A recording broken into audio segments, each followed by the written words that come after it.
ٿرڪول जे हवाले सां PPP MNA ڈاڪٽر Mahesh Kumar Malani जा 2 अहम किरदार रहिया आहिनि। हिकिड़ो माज़ी में हिंदुस्तान सां ठाह जो ऐं ॿियो चीन यात्रा जो। मीडिया रपोर्टनि मूजिबि 2012-13 में जॾहिं पाकिस्तान पीपल्स पार्टी जी हुकूमत हिंदुस्तान सां थरकूल मुआहिदो करे रही हुई त उन वक़्तु मिठी जो इहो PPP MNA ڈاڪٽر महेश कुमार मलानी हो जंहिं बैकग्राउंड में इहो समूरो रोड मैप तयारु कयो हो। ऐं उन वक़्त जी मीडिया लिखियो ऐं इहे शयूं अॼु बि आन द रिकॉर्ड मौजूदु आहिनि त इंडियन खुफ़िया एजेंसी राजो स्टेशन चीफ अरविंद सक्सेना जेको उन वक़्तु इस्लामाबाद में वाक़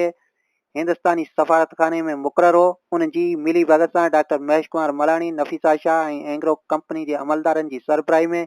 हिकु 20 रुकनी वफ़द हिंदुस्तान जो दौरो कयो ऐं उतां जे टाटा ऐं बेल कंपनियुनि सां ॻाल्हियूं थियूं हुयूं, पर इस्टेब्लिशमेंट वारनि अहिड़ी कड़क पवण ते इन थरकूल मुआहिदे खे मनसूख़ कराए छॾियो ऐं पोइ हुकुमराननि तरफ़ां वापार जे हवाले सां हिंदुस्तान खे पसंदीदा मुल्क करार ॾियण वारो ऐलान बसि ऐलान ई रहिजी वियो। जॾहिं त चवनि था त उन वक़्तु PPP MNA ڈاڪٽر महेश कुमार मलानी खे ॾाढो अफ़सोस थियो त मुंहिंजी बैकग्राउंड में कयल समूरी कमाई ते पाणी फिरी वियो। मीडिया में आयल वधीक रिपोर्टनि मूजिबि PPP MNA ڈاڪٽر महेश कुमार मलानी 2015 में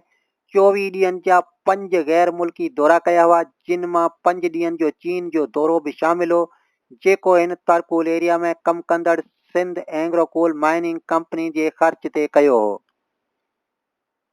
ॿिए तरफ़ मज़कूरा दौरनि जे हवाले सां जॾहिं ڈاڪٽر महेश कुमार मलानी सां राब्तो कयो वियो त हिन मज़कूरा मामले ते ॻाल्हाइण बदिरां फ़ोन कॉल ई कटे छॾी ऐं को बि मौक़फ़ न ॾिनो।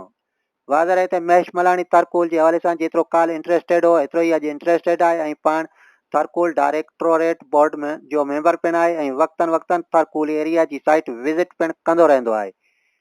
ऐं ॿियनि चूंडियल नुमाइंदनि वांगुरु हिन बि थरकूल मुतासिरीन सां वॾियूं वेसागातियूं कयूं आहिनि ऐं संदन मसइलनि ऐं मुतालबनि ते कॾहिं टके जो बि ध्यानु न ॾिनो आहे। सिर्फ़ु मुज़ाहिरनि धरणनि ऐं बुख हड़तालनि दौरान थर जे मारवड़नि सां 2 मिंट कूड़ा वाइदा करे वापसि पोइवारी बि कोन लहंदो आहे ऐं न ई वरी कॾहिं कंहिं थरकूल मुतासिर जो को फ़ोन अटेंड कंदो आहे। बसि थरकूल जे हवाले सां थर खे वरी कैश कराइण लाइ कॾहिं हिंदुस्तान त कॾहिं वरी चीन पियो घुमंदो आहे।